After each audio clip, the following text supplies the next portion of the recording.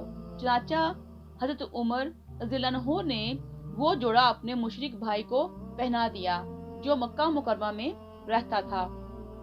فوائد: حدیث کی عنوان سے اس طرح مطابقت ہے کہ حضرت عمر رضی اللہ عنہ نے رسول اللہ صلی اللہ علیہ وسلم کی خدمت میں جمعے کے دن عمدہ کپڑے پہننے کی درخواست کی۔ رسول اللہ صلی اللہ علیہ وسلم نے اس لیے ریشمی جوڑے کو ناپسند کیا کہ اس کا استعمال مردوں کے لیے جائز نہ تھا۔ باب نمبر 6، حدیث نمبر 498، جمعے کے دن مسواک کرنا۔ حضرت ابو ہریرہ رضی اللہ عنہ سے روایت ہے، انہوں نے کہا، رسول اللہ صلی اللہ علیہ وسلم نے فرمایا کہ اگر میں اپنی امت یا لوگوں پر گرا نہ سمجھتا تو انہیں ہر نماز کے لیے مسواک کرنے کا حکم ضرور دیتا۔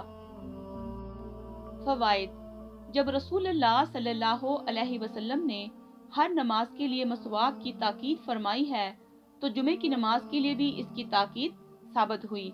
حدیث نمبر 499، حضرت انس رضی اللہ عنہ سے روایت ہے، انہوں نے کہا، رسول اللہ صلی اللہ علیہ وسلم نے فرمایا کہ میں تمہیں مسواک کے متعلق بہت تلقین کر چکا ہوں۔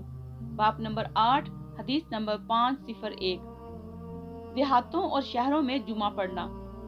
حضرت ابن عمر رضی اللہ عنہ سے روایت ہے، انہوں نے کہا کہ میں نے رسول اللہ صلی اللہ علیہ وسلم کو یہ فرماتے سنا، تم سب لوگ نگہبان ہو اور تمہیں اپنی رعایا کے متعلق پوچھا جائے گا۔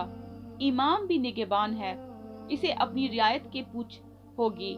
مرد اپنے گھر کا نگران ہے، اس سے اس کی رعایت کے متعلق سوال ہوگا۔ عورت اپنے خاوند کے گھر کی نگران ہے، اسے اس کی رعایت کے متعلق پوچھا جائے گا۔ خادم اپنے مخدوم کے مال کا ذمہ دار ہے، اس سے اس کی رعایت کے متعلق دریافت کیا جائے گا۔ الغرض تم سب نگہبان ہو اور تمہیں اپنی رعایت کے متعلق پوچھا جائے گا۔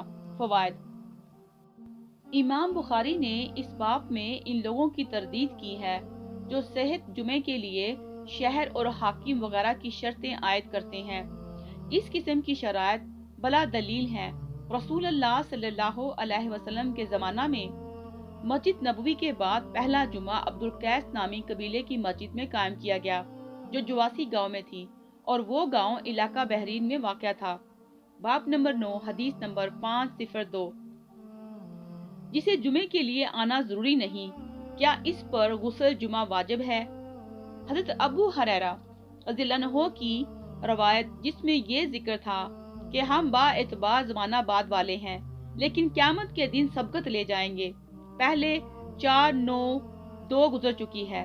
اس روایت میں اتنا اضافہ ہے کہ ہر مسلمان کے لیے ہفتے میں ایک دن غسل کرنا ضروری ہے، اس روز اسے اپنا بدن اور سر دھونا چاہیے۔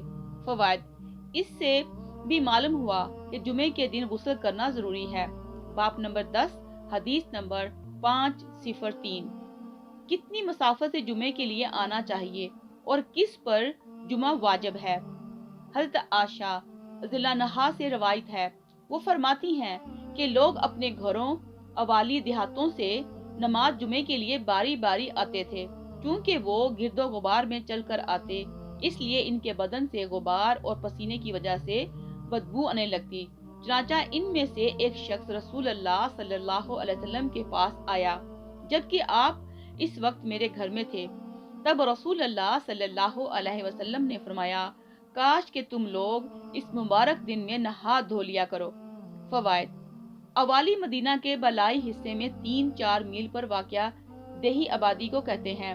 معلوم ہوا کہ اتنی مسافت پر رہنے والوں کو شہر کی مساجد میں جمع کے لیے حاضر ہونا ضروری نہیں، اگر ضروری ہوتا تو باری باری آنے کے بجائے سب کے سب حاضر ہوتے۔ حدیث نمبر 504 حضرت عائشہ رضی اللہ عنہا سے ہی روایت ہے، انہوں نے فرمایا کہ لوگ خود اپنے خدمتگار تھے اور جب جمعے کے لیے آتے تو اسی حالت میں چلے آتے۔ تب ان سے کہا گیا کہ کاش تم لوگ غسل کیا کرتے۔ فوائد: اس حدیث سے امام بخاری یہ ثابت کرتے ہیں کہ جمعہ زوال آفتاب کے بعد پڑھنا چاہیے، کیونکہ لفظ روا استعمال ہوا جو زوال کے بعد وقت پر بولا جاتا تھا۔ آئندہ حدیث میں اس کی صراحت موجود ہے۔ حدیث نمبر 505 حضرت انس رضی اللہ عنہ سے روایت ہے کہ رسول اللہ صلی اللہ علیہ وسلم سورج ڈھلتے ہی نماز جمعہ ادا کر لیتے تھے۔ باب نمبر 11 حدیث نمبر 506 جب جمعے کے دن گرمی زیادہ ہو۔ حضرت انس رضی اللہ عنہ سے ہی روایت ہے کہ جب زیادہ سردی ہوتی تو رسول اللہ صلی اللہ علیہ وسلم نماز جمعہ جلدی پڑھتے، اور اگر گرمی زیادہ ہوتی تو نماز جمعہ کچھ ٹھنڈک ہونے پر پڑھتے تھے۔ باب نمبر 12 حدیث نمبر 507 جمعے کے لیے روانگی کا بیان۔ حضرت ابو عبس رضی اللہ عنہ سے روایت ہے، وہ نماز جمعے کو جاتے وقت کہنے لگے، میں نے رسول اللہ صلی اللہ علیہ وسلم کو یہ فرماتے سنا ہے کہ جس شخص کے دونوں پاؤں اللہ کی راہ میں غبار آلود ہوں تو اللہ تعالیٰ نے اسے دوزخ کی آگ پر حرام کر دیا ہے۔ فوائد: صحابی رسول اللہ صلی اللہ علیہ وسلم نے جمعے کے لیے نکلنے کو جہاد کی طرح قرار دیا، اور جہاد میں آرام اور سکون سے شرکت کی جاتی ہے، اس لیے جمعے کا بھی یہی حکم ہے۔ باب نمبر 13 حدیث نمبر 508 اپنے بھائی کو اٹھا کر خود اس کی جگہ بیٹھنے کی ممانت۔ حضرت ابن عمر رضی اللہ عنہ سے روایت ہے، انہوں نے کہا رسول اللہ صلی اللہ علیہ وسلم نے منع فرمایا ہے کہ کوئی شخص اپنے بھائی کو اس کی جگہ سے اٹھا کر خود وہاں بیٹھ جائے۔ دریافت کیا گیا، آیا یہ حکم جمعے کے لیے خاص ہے؟ آپ نے فرمایا کہ نہیں، بلکہ جمعہ اور غیر جمعہ دونوں کے لیے یہی حکم ہے۔ فوائد: آداب جمعہ میں سے ایک یہ ادب ہے کہ آدمی نہایت متانت کے ساتھ جہاں جگہ ملے بیٹھ جائے۔ دھکم پیل کرتے ہوئے گردنیں پھلانگ کر آگے بڑھنا شرعاً ممنوع اور معیوب ہے۔ باب نمبر 14 حدیث نمبر 509 جمعے کے دن اذان۔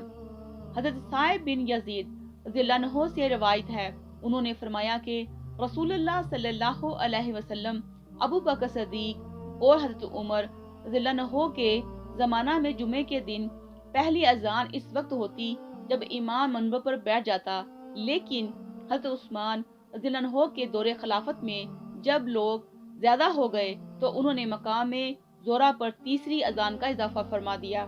فوائد: اصل اذان جمعہ تو وہی ہے جو امام کے منبر پر آنے کے وقت دی جاتی ہے۔ رسول اللہ صلی اللہ علیہ وسلم اور شیخین کے عہد مبارک میں صرف ایک اذان تھی۔ حضرت عثمان رضی اللہ عنہ ایک خاص ضرورت کے پیش نظر ایک اور اذان کا اہتمام کر دیا۔ حضرت عثمان کی طرح بوقت ضرورت مسجد کے باہر اگر مناسب جگہ پر اس کا اہتمام کیا جائے تو جائز ہے، مگر جہاں ضرورت نہ ہو وہاں سنت کے مطابق صرف خطبہ ہی کے وقت با آواز بلند ایک ہی اذان دینا چاہیے۔ والسلام علیکم ورحمۃ اللہ وبرکاتہ۔